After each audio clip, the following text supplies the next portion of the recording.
Hey, welcome to Failcraft, I'm Hammy, and in this 2-minute deck guide and intro we're taking a look at a new spin on a popular deck type, Superdiogo's Druid of the Flame Ramp Combo Druid. Ramp and mid-range druids have been around for a while. For a more in-depth guide to playing this deck, see our longer videos on the channel, but the main focus is surviving early, sticking minions to the table with good trades in mid-game, and then looking for a Force of Nature or Savage Roar combo to finish it off. Firstly, let's take a look at the deck list and tactics. We'll focus on differences to the standard ramp and mid-range druid.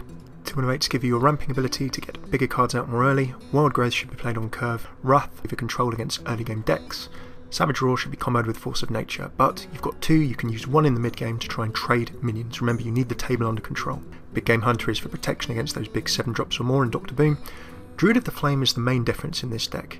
Instead of Shade of Naxxramas, you can use this with an Innovate to get a very early pressuring 5-2 minion if you think it won't be removed, or you can use it as 2-5 to mop up enemy aggro. Swipe is used to be removing aggro, Keeper of the Grove against aggro and also removing tanks when you need to move in for the win, Piloted Shredder for good value trades to get the table under control. Azure Drake helps you ramp, drawing that card, and also gives you spell damage for your other spells. Druids of the Claw are adaptable. You can use them as a mid-game tank to keep yourself safe and as a sticky minion, or you can go in for a charge with them with the Savage Roar in the mid to late game. Loatheb is a body on the table that can benefit from Savage Roar and also helps you out with Spell Denial. Sludge Belcher anchors the table together for you with a tank. Force of Nature, you've only got the 1, combo with Savage Roar. Remember, Force of Nature and Savage Roar for 9 mana is 14 damage including your hero if there are no tanks in the way. Thaurissan's been a revelation to Druids with Blackrock Mountain. The fact that he cheapens the cost of all cards in your hand by 1 mana each turn means that combos become more reachable, big minions become more playable, and your Force of Nature Savage Roar combo can even be doubled up in the same turn. Sylvanas is great against enemy big minions and also if you're trying to grab table control.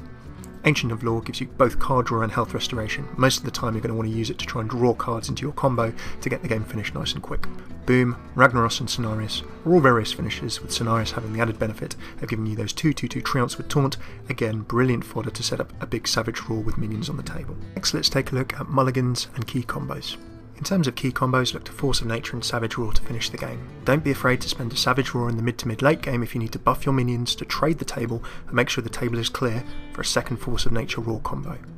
For mulligan strategy against aggro, you're looking for your control cards. Go for Keepers of the Grove, Wraths, Wild Growth and Innovate. Try and stop the rush, and don't forget to bait Druid of the Claw potentially, bait out a Silence against Hunters before you then drop the Sludge Belcher.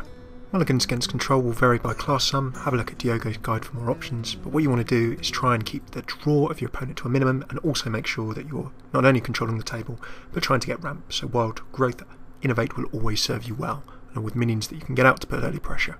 Thanks very much for tuning in to this 2-minute deck guide and intro from Failcraft. For more information, including a really extensive mulligan guide, go and have a look at Superdiogo's post over on Hearthstone, which is linked here, and follow him on Twitter here. Thanks so much for tuning in. Anything we can improve and what deck you'd like to see next, please just comment below and let us know. Take it easy.